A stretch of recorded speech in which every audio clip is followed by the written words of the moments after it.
நான் என்னை தேவனுக்கு முன்ன ஒப்பு கொடுக்கும்போ கிருபையுள்ள ஆண்டவர் சொல்றாரு, இப்ப முன்னாடி கற்பலகை நானே செஞ்சு நானே எழுதி நானே கொடுத்தேன். இப்ப ஒண்ணு பண்ணு, அந்த கற்பலகை மட்டும் கீழே இருந்து வெட்டி கொண்டு வா, மாலையில வச்சு முன்னாடி என்ன எழுதுனேனோ அதையே திரும்பவும் எழுதுவேன்னு கர்த்தர் சொன்னா.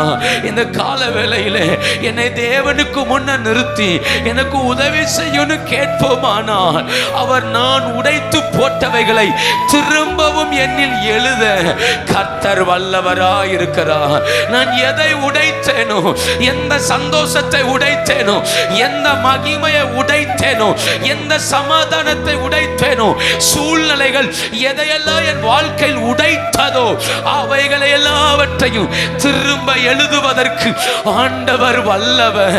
கர்த்தர் சொல்றார், பலகையை மட்டும் நீ கொண்டு வா, அப்படின்னா என் இருதயம் மட்டும் தேவனுக்கு முன்ன ஆயத்தமா இருக்குமானால் அப்ப நான் உடைக்கிறதுக்கு முன்னாடி அவரே என் இருதயத்தை ஆயத்தப்படுத்தி அவரே எழுதினார்.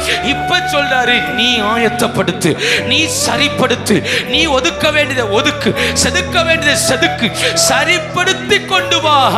முன்னே எழுதினவைகளை நான் திரும்பவும் எழுதுவேங்கிறாரு.